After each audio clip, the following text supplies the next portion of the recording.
Recording start हो गया।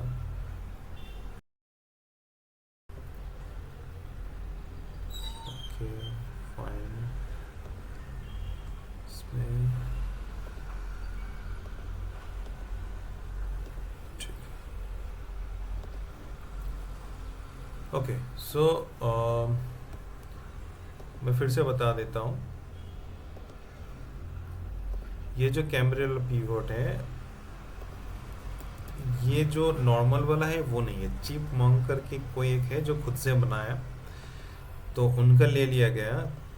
यहाँ पे जाके जब बैक टेस्ट करोगे तो नंबर ऑफ पीरियड 10 15 20 जो भी रखना है रखो, जब ट्रेडिंग करोगे बस यहाँ पे 1 रहेगा, उससे ज़्यादा नहीं, बाकी सारे चीज़ हटा दो। नेक्स्ट थिंग है यहाँ पे नेक्स्ट पीरियड करके लिखा हुआ है। जब हम लोग एक दिन पहले या फिर मार्केट खुलने से पहले हम लोग ये देखेंगे कि इसका रेंज कहाँ से कहाँ तक जा सकता है, तो उसके लिए हम लोग सो नेक्स्ट पीरियड पीवोट के यूज़ करेंगे। इससे क्या होता है, नेक्स्ट दिन मार्केट कहाँ पे मतलब कितना मूवमेंट दे सकता है, क्या लेवल हो सकता है वो पता चलेगा।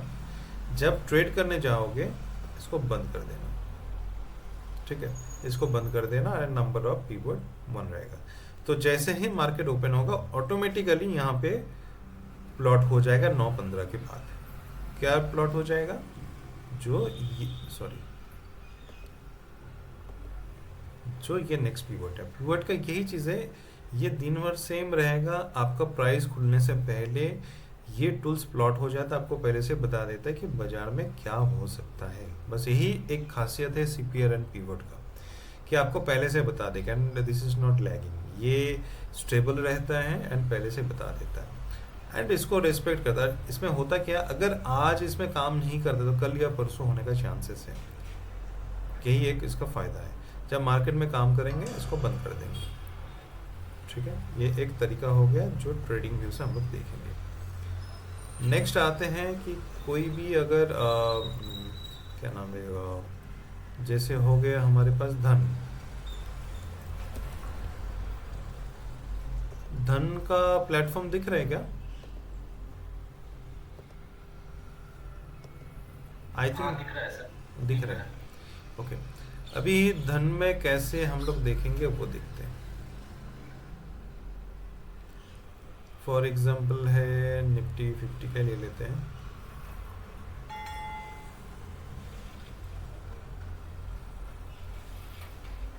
जैसे ये निफ्टी 50 का हो गया, अब यहाँ पे इंडिकेटर में जाएंगे, सेम आपको जीरोधा में मिल जाएगा, हर एक प्लेटफॉर्म में मिल जाएगा। पिवोट स्टैंडर्ड जो है इसको सिलेक्ट करना है। ओके, इसको सिलेक्ट करने के बाद छोटा कर देना है।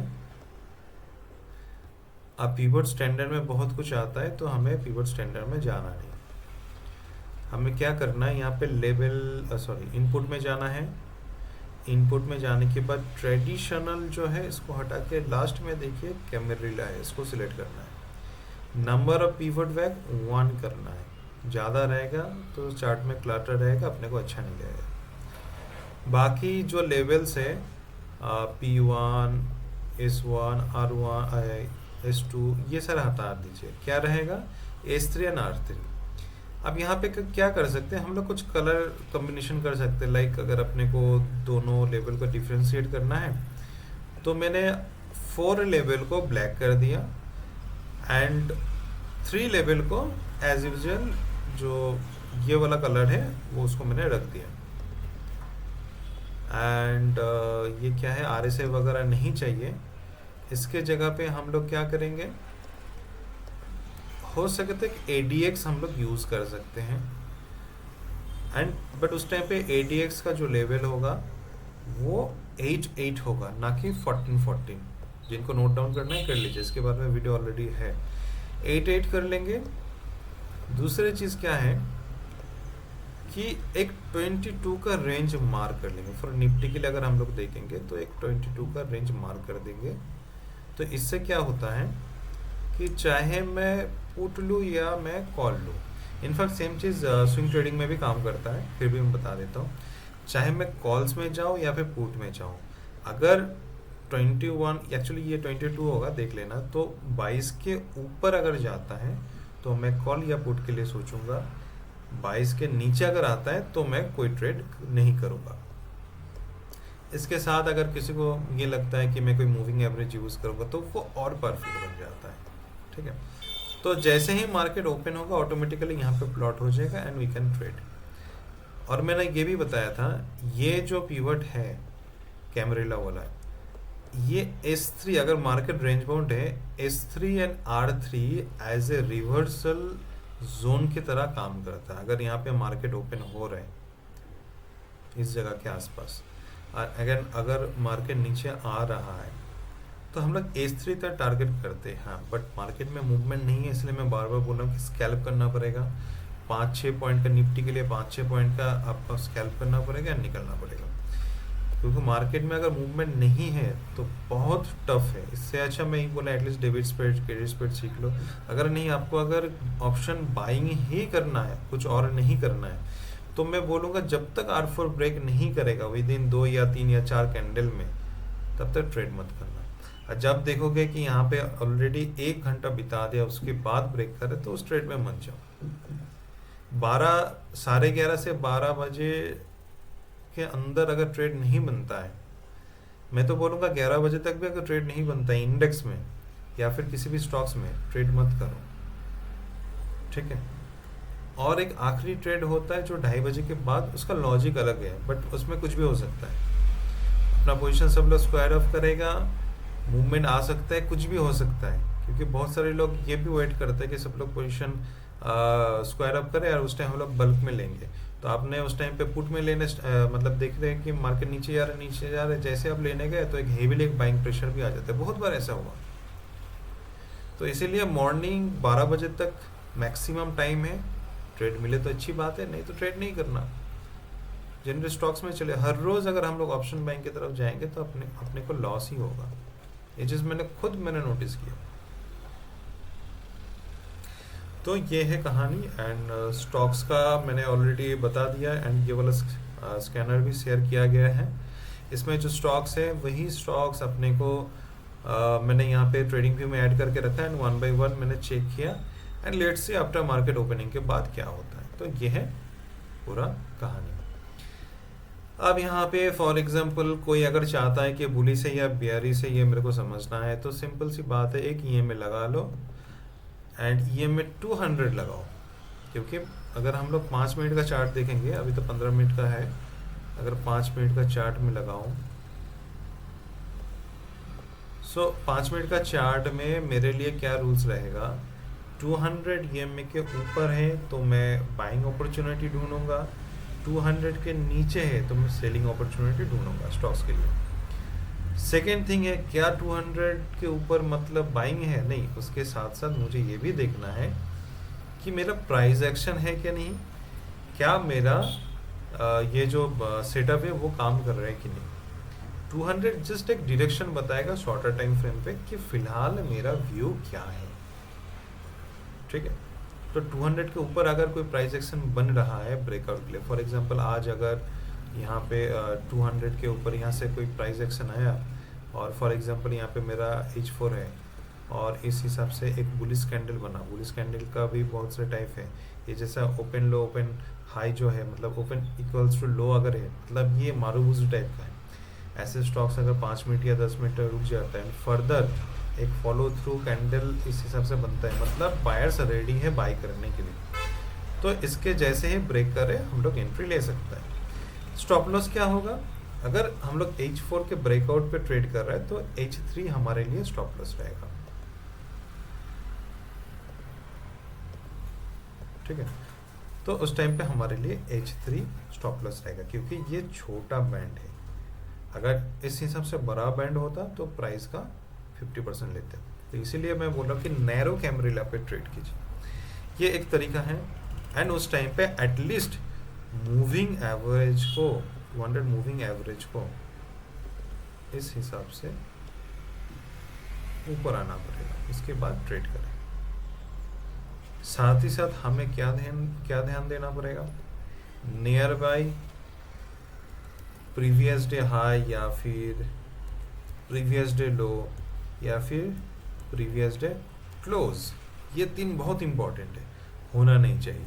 जैसे इसके लिए क्या है, previous day close, sorry previous day high यहाँ पे है, तो जब यहाँ पे कैंडल क्लोज होगा तो मैं देखूंगा कि ये कैंडल क्लोज होने के बाद ही प्रीवियस डे क्लोज है, सॉरी प्रीवियस डे हाई है, तो मैं इसका क्लोजिंग के लिए वेट करूंगा। मेरे सामने कोई रेजिस्टेंस आना नहीं चाहिए, ये मेरा मेन मुद्दा होगा। उसके बाद जैसे ही इस रेंज को ब्रेक दे देगा, मैं 1% या फिर 0.8%, कभी कभी अगर आप ऐसा ट्रेल कर पाओ तो और अच्छी बात है, कभी कभी अच्छे मूव आ जाता है न्यूज़ की वजह से, 2-3%, कुछ कुछ स्टॉक्स में 10% का भी मूवमेंट मिल जाता है। तो ये है कहानी। और कौन से कैंडल बनने से हम लोग ट्रेड करेंगे, एक तो मारुबुजू हो गया, दूसरे पिन बार या फिर हैमर वगैरह जिसको है, इसको बोल सकते हैं, इसको ट्रेड करेंगे। तो ये 2 टाइप का अगर बने तभी हम लोग ट्रेड करेंगे, नहीं तो नहीं करेंगे। और डबल कैंडल स्टिक में क्या है कि फॉर एग्जांपल कभी कभी क्या होता है, प्रॉफिट बुकिंग का भी पार्ट आता है, ये ऐसा एक मारुबुजू बन गया एंड उसके साथ साथ एक छोटा सा रेड कैंडल बन गया, ठीक है। फॉर एग्जांपल ये रेड कैंडल है,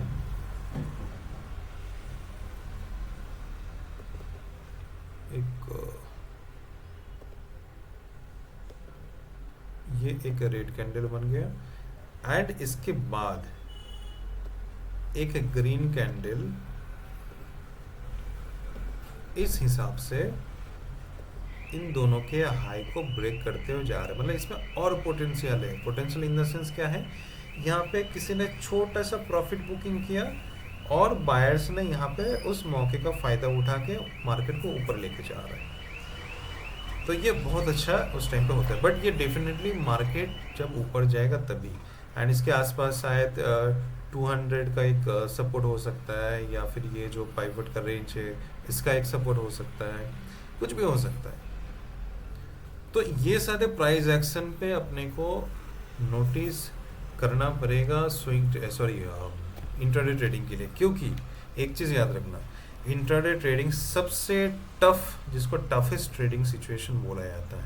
स्विंग ट्रेडिंग में ठीक है, छोटा मोटा गलती हम लोग एक्सेप्ट कर सकते हैं, क्योंकि स्विंग ट्रेडिंग में अपना जो लॉस है वो डिफाइन रहता है, बहुत कम रहता है एंड अपने पास स्पेस रहता है, क्योंकि हम लोग आज खरीद के आज नहीं बेचेंगे। सो इसमें क्या होता है, आज अगर गलती होगा तो शायद मार्केट कल ऊपर जा सकता है या फिर मुझे बाहर निकलने के लिए मौका मिल सकता है। बट इंट्राडे के लिए एक सेकंड का गलती बहुत महंगा हो सकता है।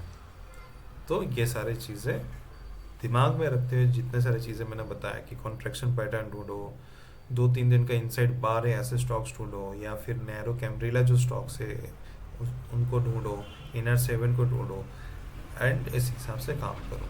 अगर कोई नैरो स्कैनर है, फॉर एग्जांपल मैंने बताया कि फॉर एग्जांपल परसिस्टेंस है, आरबीएल बैंक है, हम देख रहे हैं कि ये नैरो रेंज बनाया था कल, फॉर एग्जांपल आज भी मूव नहीं हुआ, तो ये स्टॉक्स को अवॉइड नहीं करेंगे हम लोग, इन स्टॉक्स को वॉच लिस्ट में रखेंगे। अगर आज भी नैरो बन रहा है, कल भी नैरो बन रहा है, मतलब 3 दिन का इनसाइड बार है, वो ब्लास्ट होने का चांसेस बहुत हाई है।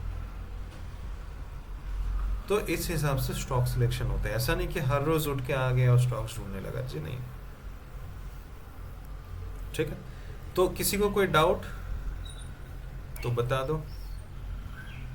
अगर R4 के ऊपर जैसे 2 स्टॉक्स दिख रहे हैं सर, एक है टेक्समैको रेल और एक SBI कार्ड, ये 2 R4 के ऊपर दिख रहे हैं H4 के ऊपर, तो उनको कैसे ट्रेड करें फिर? 1 मिनट रुक जाइए।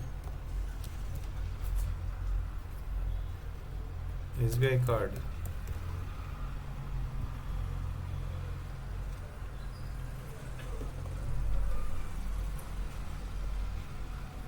कहाँ पे दिख रहा है? डेली टाइम फ्रेम में तो दिखा रहा था। नहीं अच्छा, डेली 5 में, मिनट। हाँ ये इंट्राडे के लिए, ये इंट्राडे स्ट्रेटेजी, डेली के नहीं है, डेली के लिए स्ट्रेटेजी नहीं है, इंट्राडे के लिए।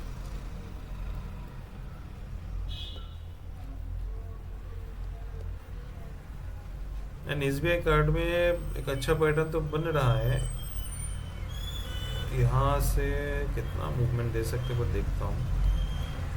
मुझे लगता नहीं कि आज जा पाएगा। नहीं नहीं, नहीं हो पाएगा। एसबीआई का आज नहीं दे पाएगा मूवमेंट।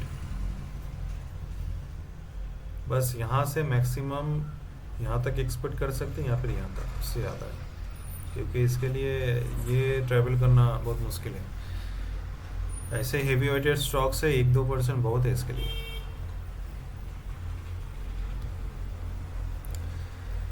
ठीक है, कोई डाउट अगर नहीं है तो फिर आज मैं यहीं पे क्लोज करने वाला हूँ,